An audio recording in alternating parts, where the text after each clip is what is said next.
Olá, voltamos. Depois desse excelente, inspirador painel com os nossos 3 líderes empresariais, estamos de volta para mais um momento especial aqui do nosso fórum. Teremos agora a honra e a alegria de contar com a presença de Gerald Häfner, nosso convidado internacional. Gerald Häfner é reconhecido por sua atuação em prol da democracia, direitos humanos e liberdade. Häfner é responsável pela seção de Ciências Sociais do Goetheano, na Suíça, tendo como trabalho o incentivo à reflexão e à construção de novas estruturas sociais que possam responder a esses desafios contemporâneos que temos vivido. Durante uma década, ele foi membro do Parlamento Alemão e também já atuou como membro do Parlamento Europeu. Durante a palestra, vocês vão poder continuar enviando suas questões e comentários, e depois da fala do Häfner, eu volto aqui para fazer as perguntas e uma rápida interação com ele. Häfner, seja muito bem-vindo, welcome. É com você agora. Yes, bom dia, welcome to you all. It's a very great honor and pleasure for me to be with you today. Thank you so much. Yes, and also it was very interesting to listen to Maite, Alexander, and Bruno, and now to be able to continue with the thoughts they already started. So I would take this question today from the very situation we are in, because we live in a crisis, the corona crisis. At the same time, I would say we live in a time of multiple crises. So one crisis follows after the other, or if I'm more correct, I would not say one crisis is followed by the other, because no crisis has gone yet. They are all still there, just they left our consciousness. They are not on page 1 in media anymore, but they are all still there and they are all not solved. So there's one crisis on the other, and it's a continuing crisis. And I'd like to talk a little bit about the deeper reasons for these crises and what it means for society today, for mankind today, and also what it means for the economic world, for business, for companies, how we can understand this crisis, how we can adapt to the time of today and the challenges of today, and therefore how we can create a better future. So my first and my maybe most important thesis is that in the end, all these crises that we encounter, they are consequences of our own thoughts, of our own doings, of our own way of living. So it's in the end us who create the crisis. So if you look at the huge social crisis that in a way never was solved, although it dates already centuries back, but it has not been solved. And when we read that today 8 people have as much wealth or fortune money-wise as the whole poorer half of mankind altogether, so as 3.7 billion people together, then this definitely shows that we are still in a very deep crisis. Or when we look that many people suffer now from Corona, but at the same time, if you look at Swiss banks, the money that goes to Switzerland, this has grown in these 6 months of Corona intensively. So only in one bank, the Swiss Canton Bank, it has been 440% more money than before. So rich people all over the planet see that this crisis costs money. So they fear that the money will be taken somehow by taxes from them. So they bring their money elsewhere, so it is not affected. This is just a symptom of the situation we are in. And you can have very poor and very rich people living close together, but living in completely different worlds. And then the crisis on the financial markets, I'm not going into this now, but it is not solved.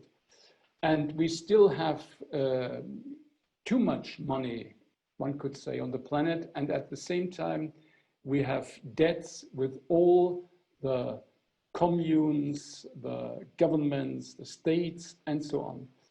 And if we look at the ecological crisis, this is also not solved, and the climate crisis is just the last effect of this crisis, that we endanger the whole balance of the climate on this planet, and therefore we endanger life in the future. This has also not been solved, and now we have the corona crisis. So as long as people said the earth gets fever, it's heating up, no one more or less would listen. I mean, people would listen, but we would not really change things. But the day someone said, it's us who get fever now, it's not the earth, it's the people that get affected and that get fever, then we were able to shut down, to let the airplanes on the ground, and to change lots of things. I don't say that this kind of change is something that I appreciate, not at all. I only want to say that it shows we can, if we need to.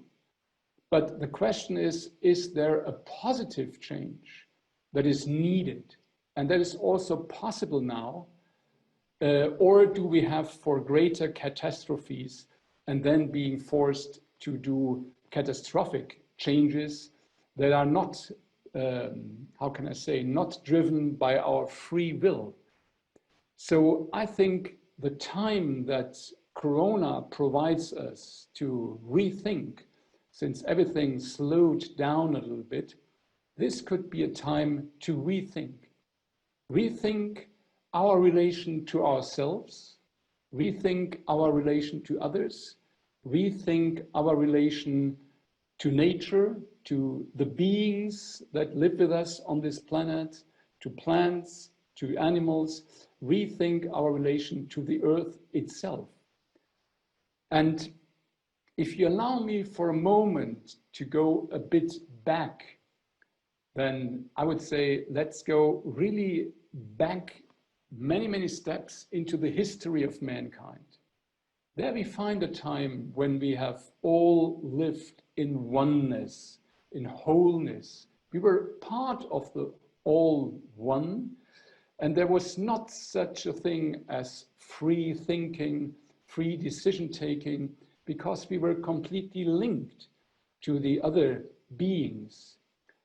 And then, and this is prescribed differently in different religions and cultures, but they all tell the story more or less the same.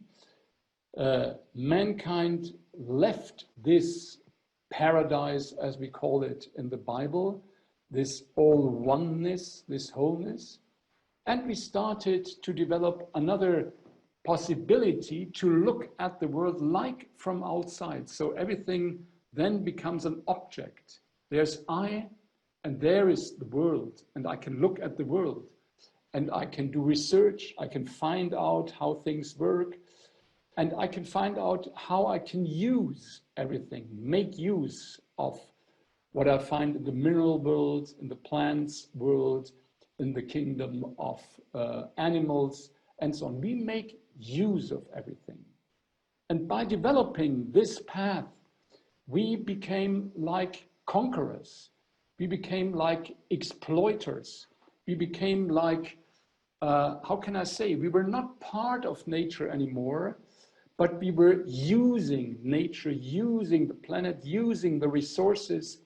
Only in the last 50 years, mankind used more energy and therefore in the end wasted more energy than in the whole history of mankind before. And there's a lot of resources that come to an end within the next decades or centuries, so that for future generations, there will not be much left.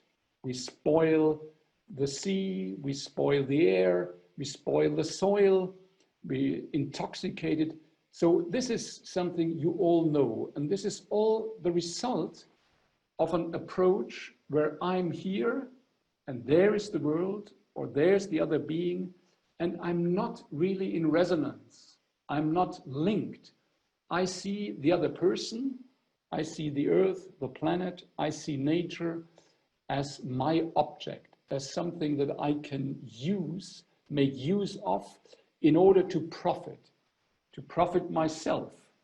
So in a way, it's a war of all against each other. And in a way, and this might sound strange now to you, in a way is the consequence of the very basic axiom or idiomatic idea that is the ground of our way we see economy, which was led by Adam Smith when he said the wealth of a nation is as bigger as every individual always strives for his or her personal self-interest. That's something we became very great in. We all know how to do that. We learn it from school. We are trained in our jobs to do that. But we realize if we look around, not only at my, let's say, personal calculation or account, but if I look at the world, at the society, at other beings, we see that we ruin everything. So the big question is whether after having left this unity, this wholeness, this form of early brotherhood or fraternity, sisterhood, whether now, after having taken this long journey into more and more individual freedom, whether we now can take this freedom to be like brothers and sisters again to the earth, to nature, to all beings, to ourselves and to the other people. So a new form of brotherhood that does not come from the past, but from our understanding and our free will. And if we follow that path, that line, we will discover that we get much, much more than what we use. So it's kind of another way to look at ourselves, to look at relations, but also to look at life and to look at the planet. So this is the first thing that I wanted to say. This transformation, this paradigm shift, this change in our consciousness. If we then look at society and also at the different parts of society, we can take the same perspective and we can see that all that we have seen like just something that we can need, or like dead structures and material, like a mechanism, in a deeper understanding, it's not just mechanisms. We live in an organism. This earth is an organism and everything is linked to each other. Everything belongs together. And when I breathe, it's with the plants, because the air that I breathe is the air that plants exhale, and the air that plants breathe in is the air that we exhale. So everything is linked together, and more we understand this being part of the whole, and we understand our responsibility within that. So we have the material world, we have stones, we have sand, and so on. And we see that we developed a form of science that precisely can understand that. We can analyze it under the microscope and so on. But we see that with the same instruments on the next level, we again only find the material world. So if I cut a plant in slices and put it under the microscope, I can definitely see the physical, the chemical processes and material in it.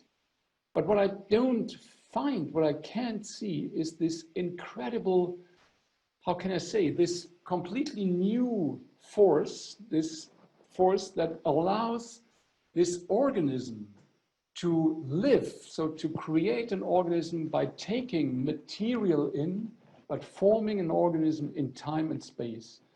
And if you go one step further with animals, then again, it's the same material that we can find everywhere that the animals, by eating plants and so on, use to build their body. But then it's not only a living organism, it's they have feelings, they have longings, they have emotions. And if we look at humans, it's even one step more. We don't just have a physical body, we don't just live and have a living organism. We also have feelings, emotions, but then we have a mind that allows us to reflect, to understand ourselves, to understand our way of thinking and guide, lead our way of thinking, and therefore to understand the relation to the whole and our responsibility for the whole. So this is the next, or was the next important step that I wanted to take with you. And if we then look at society, and if we look a bit more close to the rules that govern our society, and therefore that govern our lives, our working, our doing, our behaving, then it's absolutely important to look at how these rules are and where they come from. Because we live in rules, I would say, that come from the past and that do not fit to the needs of our time anymore. Our understanding of society, our understanding of politics, our understanding of economy, this is all based on quite old ideas and concepts. And if you look now at the layer, the field of rules that govern how people not only should, but have to act, have to behave, they come from laws, from political decision-making, from decision-making in companies, from making treaties, and so on. And all those have been made in the past. But we, as human beings, we develop, we go on constantly, every day, every moment. And whilst we go on, the structures we created, they remain. The laws we created, they remain. I was responsible in the German parliament, the German Bundestag, for the transformation of our laws when we had the reunification of the two parts of Germany, East and West. And the interesting thing was that within these more than 200,000 pages of laws, there were very many laws that made no sense at all. They just were in the law because someone had made it someday, and we know how to make laws. We know how to put them in our law books, but we never had thought about how laws can expire, so how we get rid of laws. So we live in a world where we have more and more laws, one law built on the other, and we always think, no, we can't change that. We can make it a bit more complex or a bit more precise, but we stand on this ground and we cannot really change it. But laws come from men, from people. And laws are, in the end, the expression of ideas. So it's, in the end, always us who have created that. And it's only us who can change that. So it is up to us to change the laws in a way that they allow us to live in this world as free, as social, and as fair and just human beings. So this means that we need to look into the future and look what is needed now, what is at stake, what really counts, not just from the past, but from the future. And if we then look at society, we can see that like us as human beings, we can think. I was talking about that before. We can feel, we have this inner capacity of feeling and therefore, or in feeling, link, align with other beings. And we can will and do things with our limbs, with our hands, with our feet. And similar, quite similar to that, we have different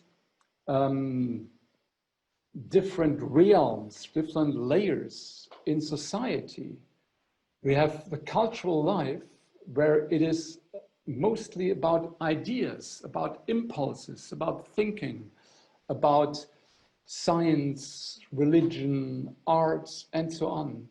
We have the legal sphere, which is also the political sphere, where it's more about relating to each other. What's the relation between us? Is it just? Is it adequate? Is it fair?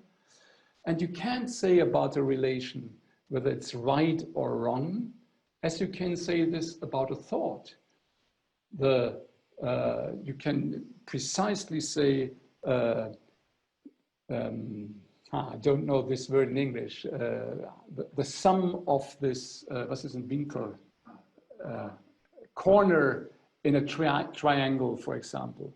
And if it's 90 degrees and someone says, no, it's 280, then I can prove that he's wrong. In this middle sphere, it's not about right or wrong. It's about what is just, what is adequate for people. So where do we feel that now we are d'accord with each other? And then we have this other sphere where we really do things, we work.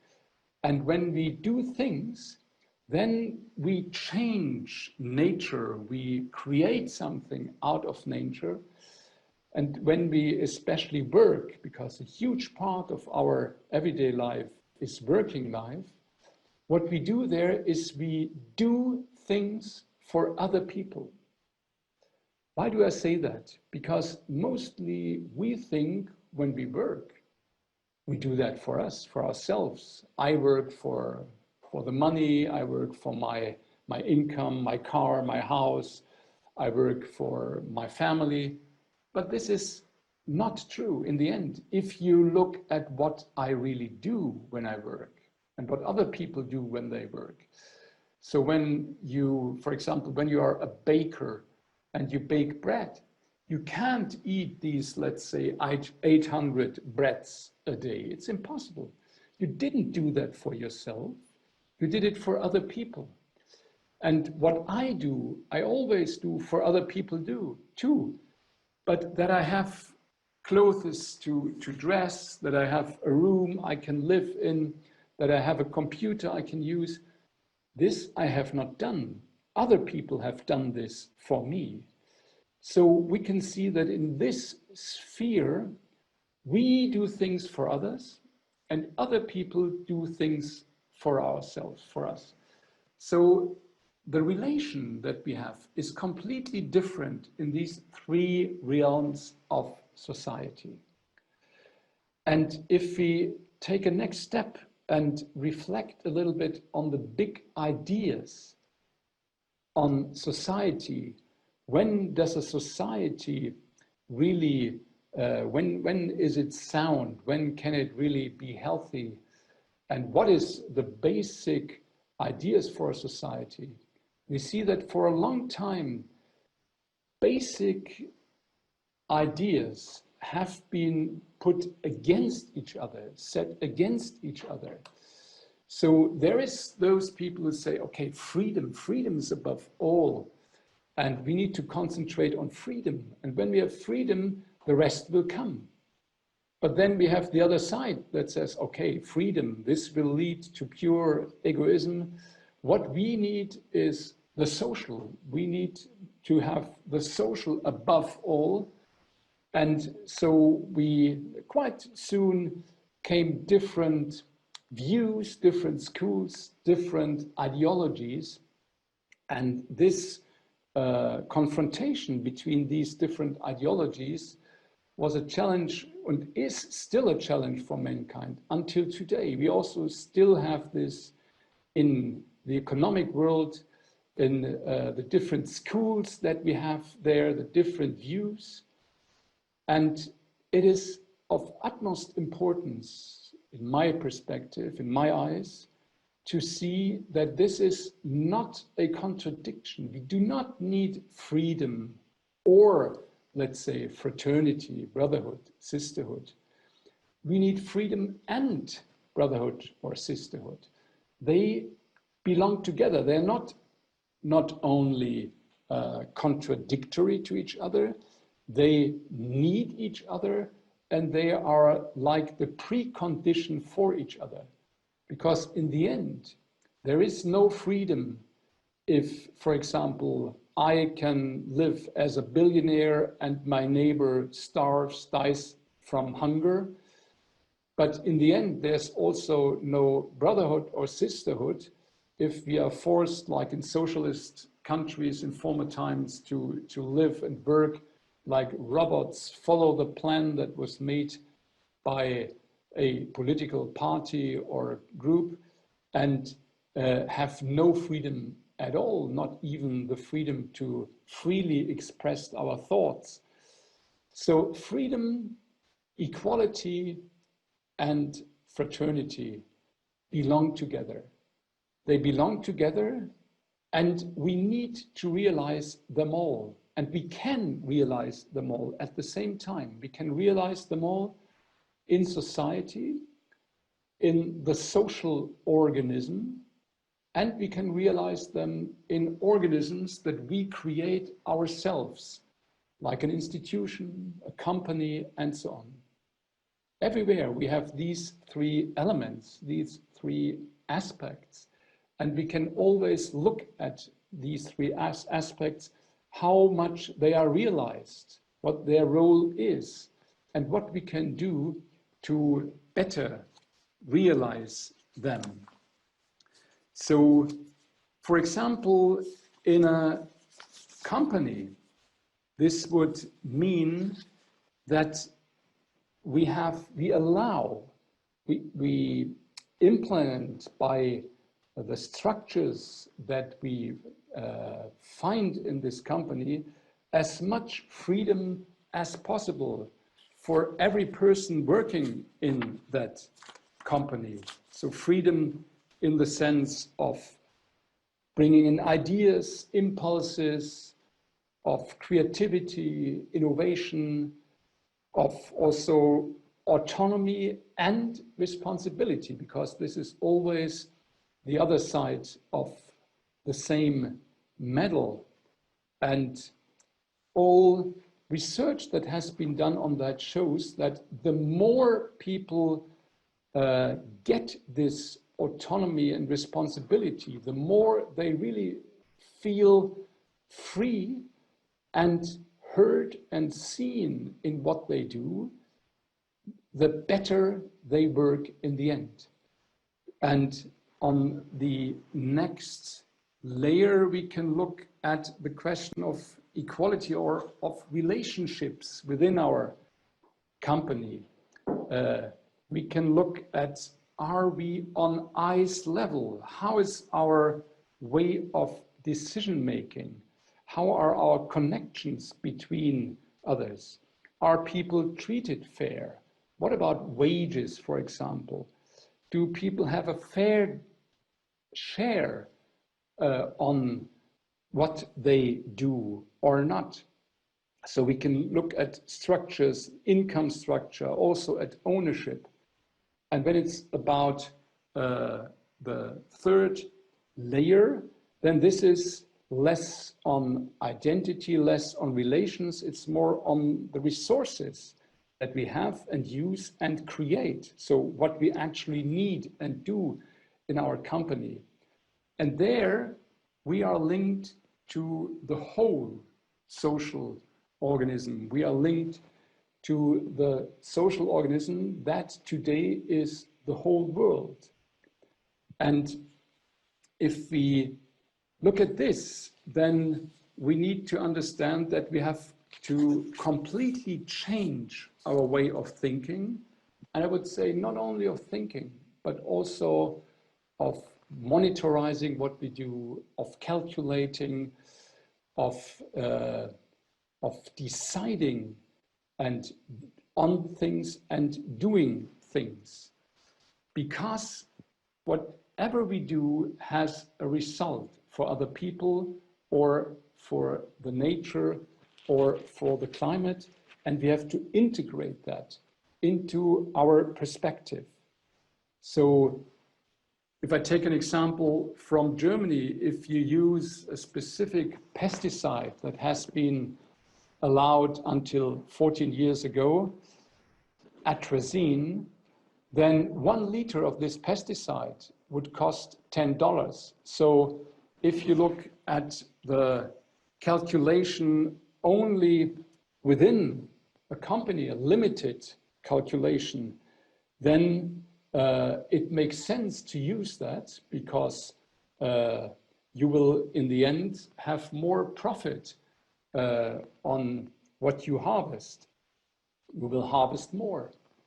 But to get off 1 liter just of this pesticide, to get this out of the water, the groundwater again, costs us, so the whole society, 200,000 euro just for 1 liter.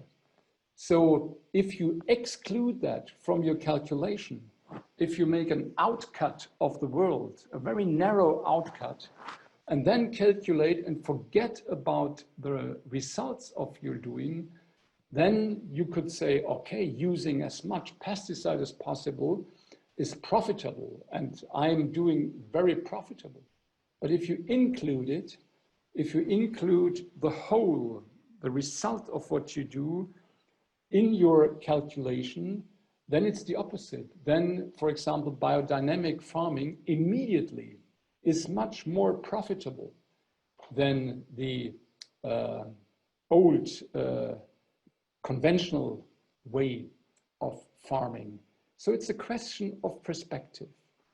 And the question is, can we more and more learn to include the whole into our decisions? So what are the measures for that? We have that on state level. You might know about the example of Bhutan, where they calculate their GDP different. They don't call it GDP anymore. They call it the Gross National Happiness Index. And they do not look just at financial profit, but at social profit, at environmental profit, at profit for the health and the well-being of their people. Or if you look at New Zealand, they have chosen a similar way.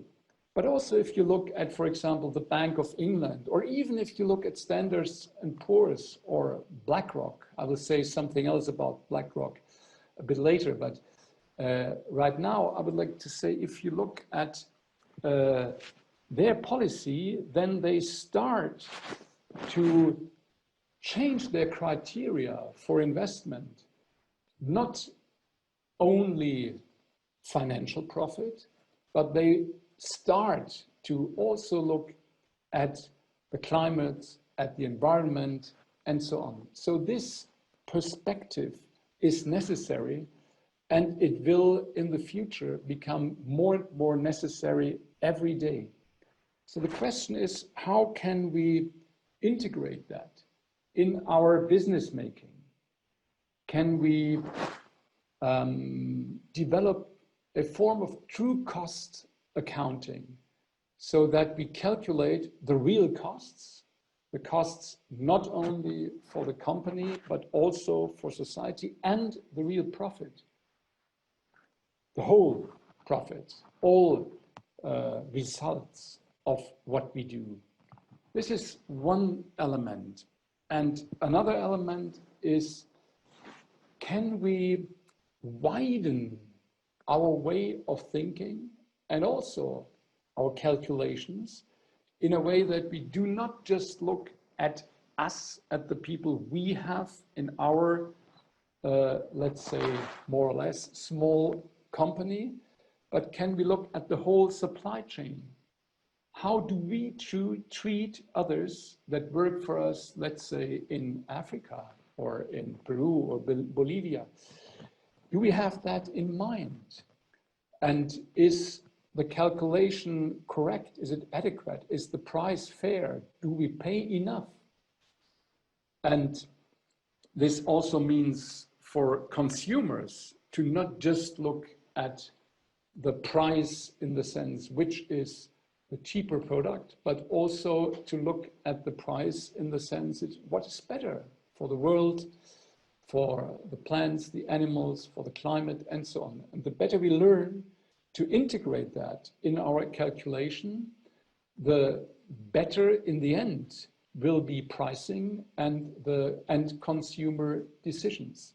So this is a next layer of this attempt to enlarge our consciousness, our awareness, and therefore also our understanding of business making.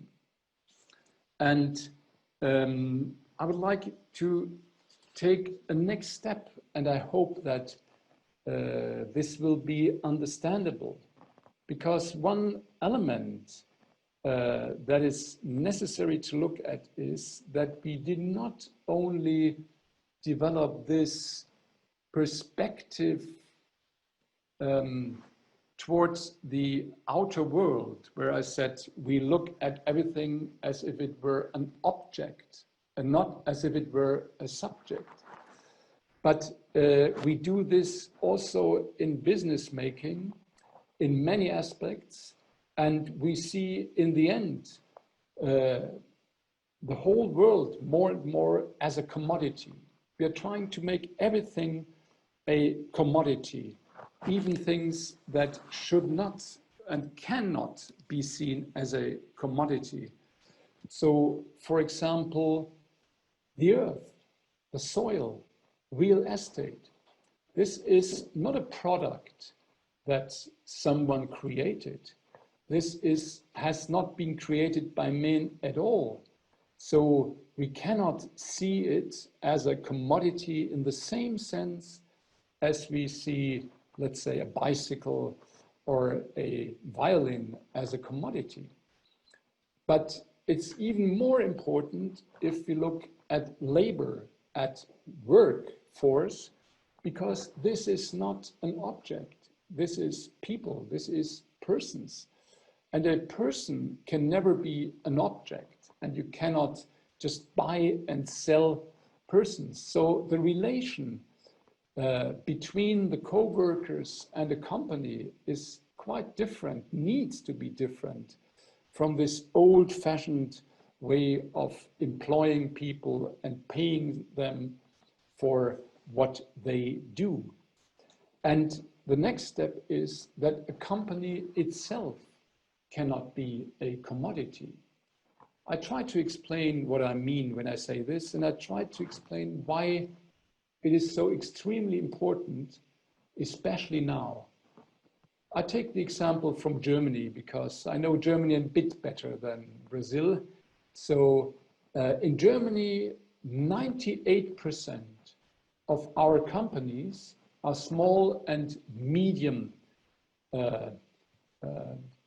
size companies, SMEs, and 900,000 of our companies will have a succession, need to have a succession within the next 10 years, because those who initiated these companies get old and cannot run the companies anymore.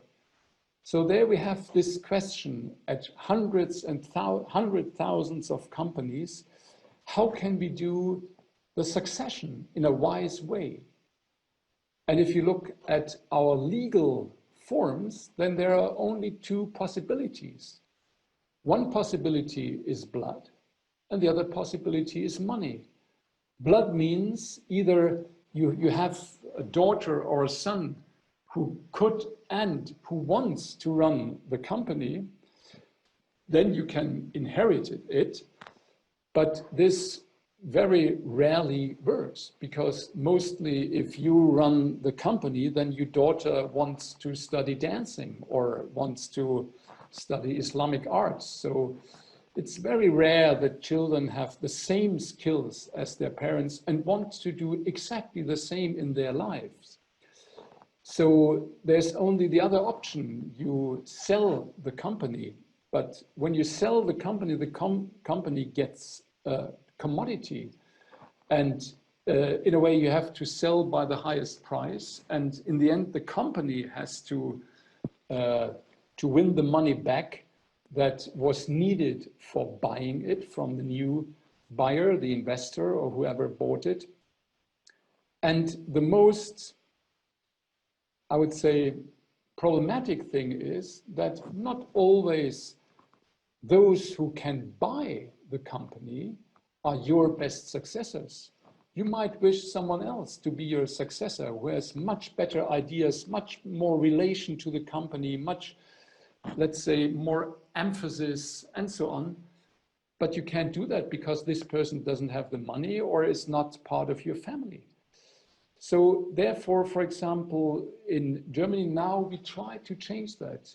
We started from the section of social science together with a group of experts in Germany. We did research work on a new law for company ownership, where the most important change that we are going to make is that you cannot buy and sell companies anymore, which means a company belongs to those who started it, who are working in it. A company is a complex of ideas, of skills, capacities, of people, of relations. And this is not something that you can just buy or sell like a piece of bread or a shoe. It's a social body. And we need to understand this world of social forms, social bodies that are not a commodity, that have a biography of their own, and that are in a way beings, and that need to allow as much freedom as possible. That's the reason why the socialist answer to capitalism led to a catastrophe. The social critics to capitalism was we need to overcome private property on companies, because then all people are part of the property that work there, and the products that they do are still private property, although it's the people who do it. This was the criticism, but the consequence then was, let's abolish private property. So we came from a bad to a worse solution, because then there is no individual responsible. No one. It's an anonymous responsible. It's the state. And this did not work at all. But in a way, and I find this quite, how can I say, quite, I don't find the word, so sorry, forgive me. I find this quite strange that in a way, through the form that capitalism more and more tends to, we more and more go towards that direction from another angle, from another perspective, because never ever in history there was so much concentration of capital as today.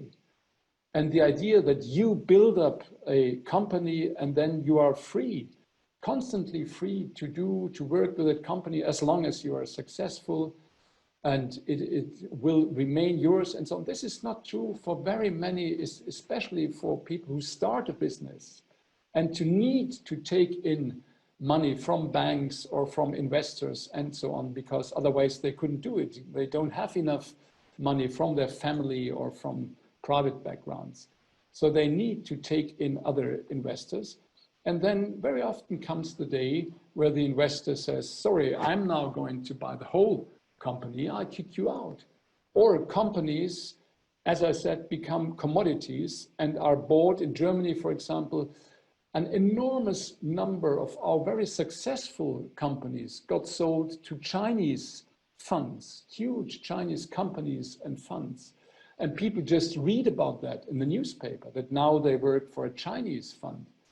Or if you allow me to take one Western example, then I would mention BlackRock. BlackRock started in 1999 with 300 million US dollar. Now they have their overall capital is 7 trillion US dollar of invested capital. And out of the 300 biggest companies in this world, BlackRock is invested in more than 270. In the German stock market, out of the 50 biggest, they are invested in 48. And if you look at specific deals, I give you one example. When Bayer, the very successful German company Bayer, decided to buy Monsanto, I asked myself, how can they do that? They must be crazy. It doesn't make any sense. Monsanto is, how can I say, it's a very problematic company. They have more than 8,000, already at that time, they had more than 8,000 lawsuits against them because of glyphosate, Roundup, and so on. So how can Bayer buy it? And then when I read this, I said to myself, I need to look at the money. I need to understand the money behind. So I did this and I found that number one investor, so the biggest investor in Bayer is BlackRock. BlackRock has the biggest part of the biggest amount of Bayer shares, and BlackRock at the same time is number 3 at Monsanto. Then there's Vanguard. Vanguard is number 2 at Bayer, and Vanguard is number 2 at Monsanto. And there's Capital Group, which is number 1 at Monsanto and number 4 at Bayer. And so you can go down and you see that it's the same companies or the same funds that own these companies. And what did not make sense for the companies themselves made sense for the stock markets and for the investors. They earned a lot of money with that deal. And Bayer now is ill. So we look at a form of economy where the real economy more and more gets eaten, gets, how can I say, gets spoiled by these financial markets. And again, all this is based on decisions that humans have taken or take. It's based on rules. And sometimes it's not a huge step. Sometimes it's quite an easy step to change these rules. Our problem is that we always think within the given forms. We think within the rules we have, and we behave within the rules we have. So young friends of mine that start working in companies, they tell me, okay, they get told, such is business. We hate it, we can't change it, you know, and I needed to learn that I can change it. You also will learn that you can change it. But that is wrong. We can change it, and we need to change it. And we can start to change it every day. So this example that I just gave, this new law, we tabled for Germany. This is not a law yet, but right now, all the important parties in parliament support our proposal. And there is thousands and thousands of companies in Germany that say not only to us, but that say publicly in huge campaigns and advertisements, they say we want these new legal forms because we don't want to be a commodity that can be bought and sold. We want to secure our companies, and we want to see our companies in a new context as form of a purpose economy, where it's not just about financial profit, but it's about what we do for people. So people don't just work for money, they work to do something good to other people, to the planet. So that's the real driving force behind. And we need to reveal this driving force. We need to set it free from these old and wrong influences that hold our business worlds in a very tense grip, that always explain us and tell us you do this only for yourself and you just have to look at the financial profit and so on. So we can start that every day. We can start it on a greater scale, like I said, with this law bill, this law proposal, but we can also start it within our companies ourselves. We can look at where are we in these aspects, in these terms. What about the spiritual life in our company, the life of relations in our company, the life of resources and the state of resources in our company? What do we work for? Can we change our form of working together into more cooperation, into more horizontal management? How can we integrate more this, what in the past has been outside our perspective when we did our calculations? So, for example, look at the whole supply chain and look at, is everybody in that supply chain, can everybody make his living from what he's doing for us? Do we treat people fair? Do we treat the planet fair? The animals, the plants, the water, the air? This we can include in our calculation, in our monitoring. This we can include also in the stories that we tell about our business. This can become a reason for people to buy our products, to buy our services and not others. So this change that we are in on this world, this change is happening, can happen every day. And it's in our hands.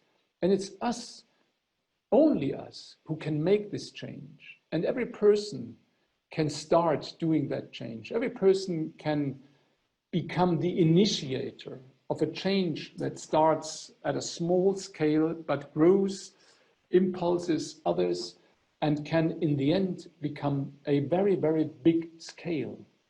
I would like to end with a quote by Rudolf Steiner, because this great philosopher and spiritual personality that showed us a way how to overcome this materialistic way of thinking and understanding the world and ourselves, and finding a new relation to the spiritual world, not the old relation, not like dreaming, but like knowing, like researching in a spiritual context and sense.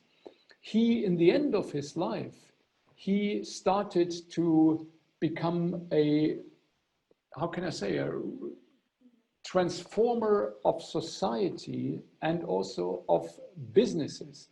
He tried to develop a new form of society, and he developed this threefold social order that I was talking about. Freedom in the cultural life of society, equality in the legal life of society, and fraternity in the economic life of society as the basic principles, as the ground we are working on and with. And one day, because it seemed so idealistic to people, and he said, no, it's not at all idealistic, it's just realistic, nothing else. And in the future, more and more people will see that. So we are right now in this development, because at his time, I would say it was too early. People were not capable of really understanding it, although it was absolutely brilliantly developed, but people were not capable of doing it. Now we are capable of understanding and doing that. And now at the same time, we need to do it because time is running out. We are forced by environment, by the climate, by the situation of mankind to take this next step, to do this change. The quote that I wanted to mention in the end is, he was asked on, do you mean that we should overcome egoism and that we should try to be altruistic every day? And he said, no. Altruism, this is an, how do you say, it's an illusion, because it's not possible to just forget yourself, your ideas, your self-interest, your needs. You are important. So you have to be aware of what you wish and need. So there's nothing wrong with egoism, he said, as long as we integrate the whole world in our consciousness, in our understanding, and then we act consequently egoistic every day. So thank you very much for listening, and I hope this gives enough feed for thoughts, feed for your reflection and your meetings today, and especially tomorrow when this meeting will have its second day. Thank you very much.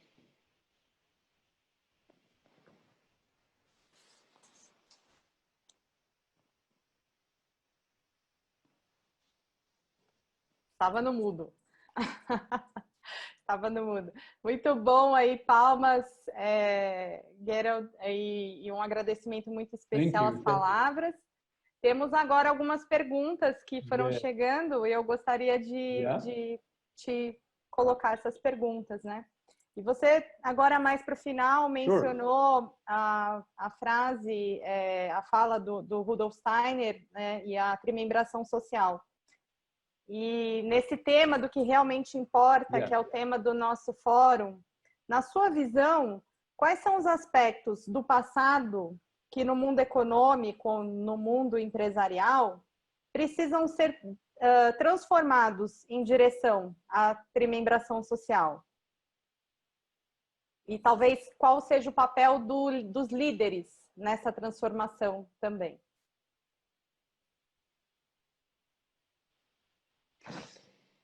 So I think that the most important quality that a leader must have is to, in a way, foresee the future. Foresee might not be the best verb, but, you know, not act from her or his previous knowledge and experiences, but be open to what the time and the world requires and what will come from the future.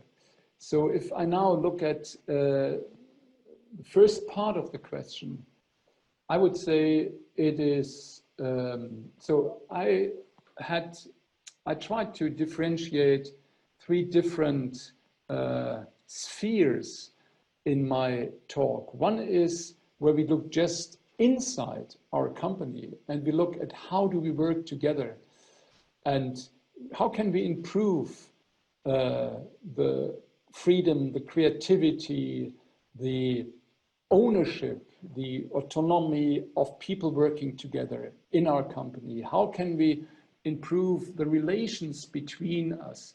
Very often, you know, in a company, you mostly look at the figures, at the products, at the outcome, but people are suffering, or you don't look at the deeper qualities that people have and the deeper questions that they have. And when they come into consideration and can live up also in the company, then the company will be itself much more sound and the corporation will better. But then it's also on the relations between others in legal terms. I mean, it's on wages, on wage structures. So can we agree with the form and with the amount of what one and the other gets? For example, I would not say that everybody should or needs to get the same. You can differentiate that, but it needs to be transparent and people need to be okay with that. So you need to make it transparent and discuss and allow ownership and sharing of decisions.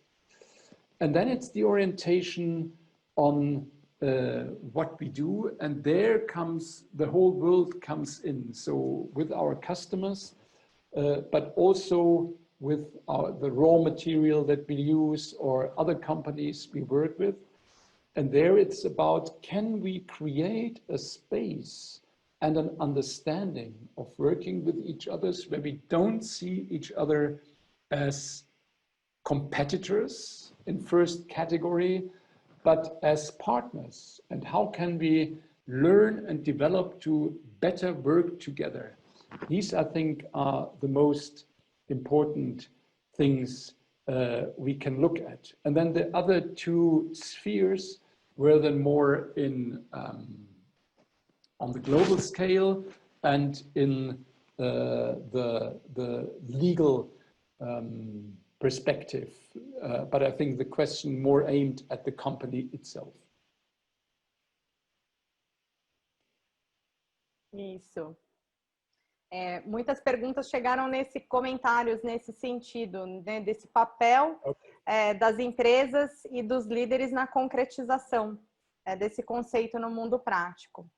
A Maite, que foi uma das participantes, uma das líderes que participou do painel de abertura com a gente, ela nos enviou uma pergunta que é como podemos enxergar as barreiras entre a sociedade civil, o setor privado e o Estado, evoluindo para garantir um futuro livre, fraterno e justo para todos. E quem ou o que deve ser essa força motriz, essa força coordenadora para esse propósito?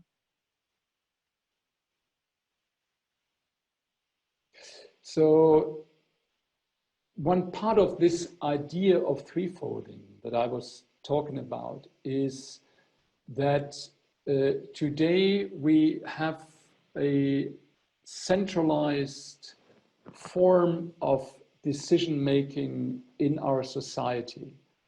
And we have the state that decides on all laws and rules and so on. And then we have the economy and also the cultural world, the universities and so on that have to obey these laws. And the idea of Rudolf Steiner was that we should limit the state to what needs to be decided on this in this sphere. This is only what has to do with the equality of people as in their role as equal citizens. But for example, the economic world should be allowed to more and more, how can I say, work together in self-governance. And the same with the cultural sphere of society. And when we look at this field that I now called self-governance, then I think there is many questions that are asked, even for each company itself, but especially on how can we form this cooperation in a modern, sound, and good way, so that it allows individual freedom, the utmost, how can I say, the utmost height of individual freedom, and at the same time, social awareness and responsibility. And if we take this serious, then this means to really change the whole way we look at companies, the whole way we, for example, we do accounting. I was talking about that before, also about the question of monitoring the impact, the effects that our work has on people, on the planet, and so on. We need to integrate all this into our decision making. And my understanding is that you more are the experts for the question of doing this within your business and your companies. I see my role more in giving this big perspective and the ideas and the, one could also say the criteria or the points where we have to look at. But I think how this can live in one specific company, this could be part of the talks tomorrow.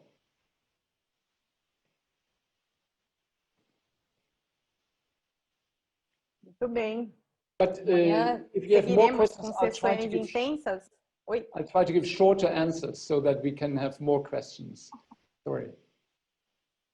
Claro, e amanhã a gente, toda razão, amanhã a gente vai seguir, já fica até o convite para que os participantes continuem com a gente amanhã, onde a gente vai ter sessões simultâneas discutindo a implementação prática de tudo isso no mundo organizacional, no mundo corporativo. Eu queria dar continuidade, né, nessas ideias que você está nos apresentando. A gente falou agora bastante do papel das empresas e de como isso se materializa no mundo econômico, mas você tem muita experiência no mundo político também, né? E esta semana, inclusive, você está participando de eventos com organismos sociais brasileiros, com autoridades brasileiras, alguns políticos. Amanhã, por exemplo, né, você vai ter um encontro também com algumas pessoas. Na sua experiência, como com essas ideias, como é que o que a gente debate aqui permeia o mundo político? E qual o papel do mundo político nisso?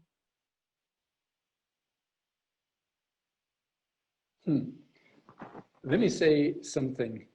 Most people hate politicians or speak bad about politicians. I don't know whether it's the same in Brazil, but that's the case here where I live, and it's the case wherever I come.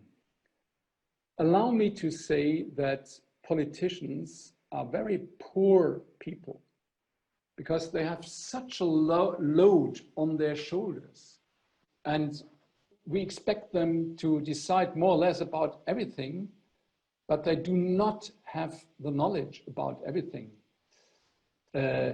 So I think we also need to transform our way, our understanding of politics and our form of democracy, our form of lawmaking. And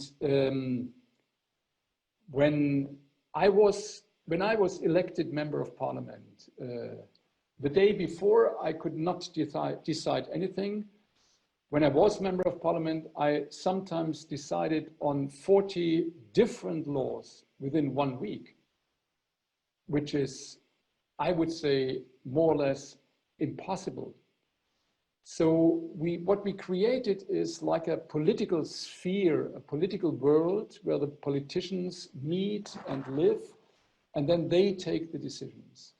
I think we need to give decisions back to society, back to the people, back also to economic world if it's on really economic issues, and let people decide.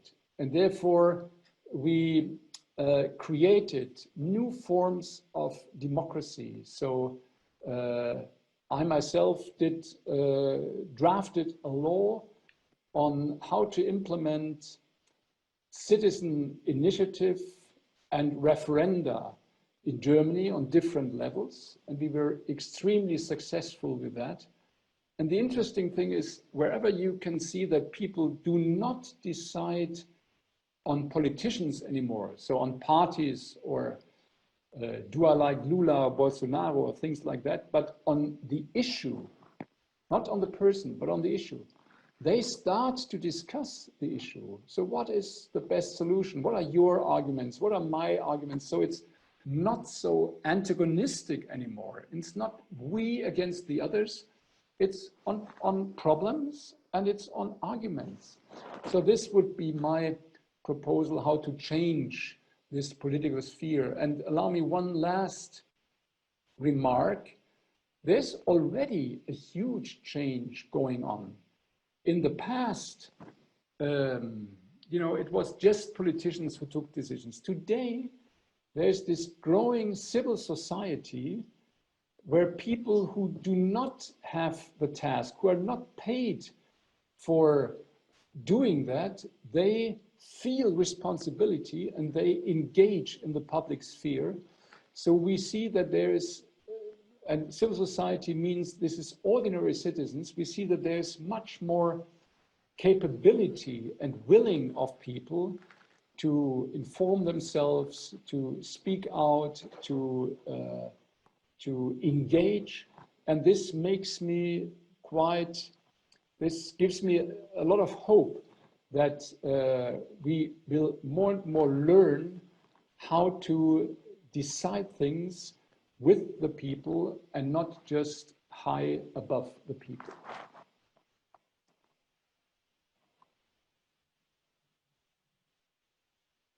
Muito bem, muito obrigada. Acho que temos espaço para mais talvez uma ou duas perguntas. Uma outra pergunta que chegou aqui para mim foi, agora mudando um pouco mais, de uma forma mais geral desse cenário brasileiro e do que você conhece da cultura brasileira, você já veio ao Brasil. Na sua visão, quais aspectos da nossa cultura, se você se sente à vontade em falar disso, que podem ajudar nessa transição para o futuro? Oh, there's a lot. I've been to Brazil several times, and I think Brazil is a very, very gifted country. And I also think that Brazil has opportunities for to contribute, not only for Brazilians, but for the whole world, which have not been used or seen enough yet. So when trying to answer this question, one element is that it's a country and it's a society with so many different cultural influences that being Brazilian always means that you, in a way, need to live in this middle sphere and try to understand different backgrounds, different influences, different meanings, different ways of thinking or different cultures, and create something out of that that's different from the, let's say, Western or Eastern or any other style. That's unique, that's Brazilian. I find this very astonishing in Brazil. And at the same time, there's so much sense for beauty, sense for aesthetics, for movement, for music, dancing, all that, rhythm, melody. And also there is still a lot of understanding for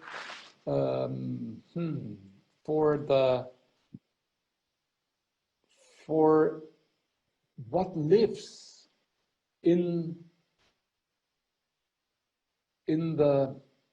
nature, not at all Brazilians, but I find this at many, many places. But my impression is out of this, Brazil could start, could go a brilliant way. The problem that I see is that Brazil has gone so deep into this antagonism. And this is, be it the antagonism of rich and poor, or be it, or wealthy and unwealthy, or be it the antagonism of the political parties and groups, where it's very rarely about issues and arguments, and where it's mostly about we will win against you, and when we win, we take in our people and kick out yours, and the other way around. So where Brazil has not managed enough to create a civil society, to create a public, an understanding of society where everybody feels responsible and not only a part of, but part of the whole and responsible for the whole. So I think that everything that can be done to foster that would help Brazil. And especially, I think, a reform of Brazilian democracy could help a lot. Muito obrigada. Acho que uma última pergunta e 5 minutos finais. Chegou uma pergunta provocativa no nosso chat. O Felipe Teixeira Martins colocou aqui: se altruísmo é uma ilusão, para que serve essa ilusão? Talvez você pudesse fechar a sua fala trazendo um pouco mais sobre isso e sobre o conceito do altruísmo. Para que nos serve essa ilusão do altruísmo? There is a wonderful small novel by Albert Camus, where he, it's on altruism, where he tells this story, you know, about him or a man living in a building, looking down on a street crossing, and an old lady standing there on the other side of the street with a stick, blind, old, and the man then running down and helping the woman to cross the street. And he does that every day. Every day he goes down and helps her to cross the street when she comes and he sees her. And only after a month, one day, he asks, because he already knows that he is a great guy, so he's so altruistic that he's extremely fond of himself. So am I not a very, very good person, because I always help this old lady? So one day, he says to this old lady whether she would not very much appreciate his help. And then she says, no, actually, I never wanted to cross the street.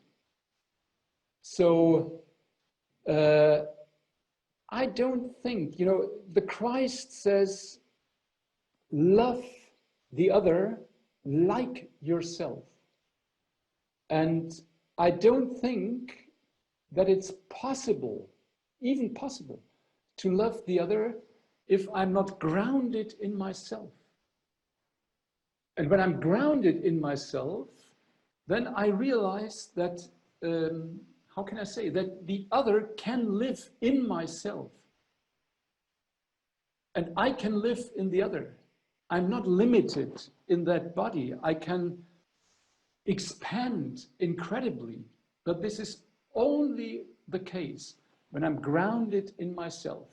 That's why I say, love the other like yourself, or that's why Rudolf Steiner says, don't think you can just be altruistic and forget about yourself. Enlarge your egoism, so your interest in yourself, in a way that the whole world is part of it, fits into this, into your own consciousness, and then you can act egoistic or altruistic, then it doesn't matter how you call it. I hope this was an answer. Lindamente. Muito inspiradora, não só a sua fala final, como toda aí a palestra e também as respostas a essa interação.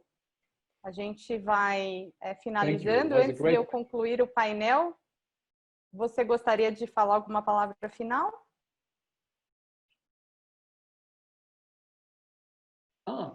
I was not prepared for that, but I just want to say that, you know, I would have loved to go to Brazil to meet you in person. And I hope we can do this next year. Thanks a lot. Muito obrigado. Se estivéssemos no auditório, acredito que estariam muitos aplausos aqui nesse momento, realmente esse calor, né, da plateia presencial, e a gente com certeza vai ter o maior prazer em te receber presencialmente numa próxima oportunidade. Muito obrigada, então, Gerald Häfner, pela sua participação aqui com a gente, nos honrou muito. Gostaria também de fazer um agradecimento a um grupo de trabalho que coordenou a visita do Gerald Häfner ao Brasil, essa visita virtual, né, desta vez, com uma participação em vários contextos, né, diferentes, conosco aqui na ADIGO, neste contexto empresarial corporativo, mas também em outros eventos, em outras esferas da sociedade civil. Então, gostaria de agradecer ao Rodrigo Gex, nosso sócio aqui da ADIGO, que liderou esse grupo de trabalho, também ao Michael Mosch, a Andrea Sidvart, ao Paulo Roberto Vicente e a Cláudia Vivacqua, então esse grupo de trabalho que esteve envolvido, e o Paul Stender também, que coordenou a visita aqui, assessorando o Häfner nessa interação conosco. Então, o nosso mais sincero agradecimento. E a gente, então, agora segue para a parte final aqui do evento. Então, mais uma vez, agradecendo a presença não só do Gerald Häfner, mas a Maite, o Alexandre e o Bruno, que estiveram com a gente, Marco Chile, a Carol, que facilitaram a sessão. Agora, para encerrar, eu chamo o Jaime Mogi para uma palavra final aí de encerramento, e eu volto para fazer uma rápida enquete aqui no nosso finalzinho.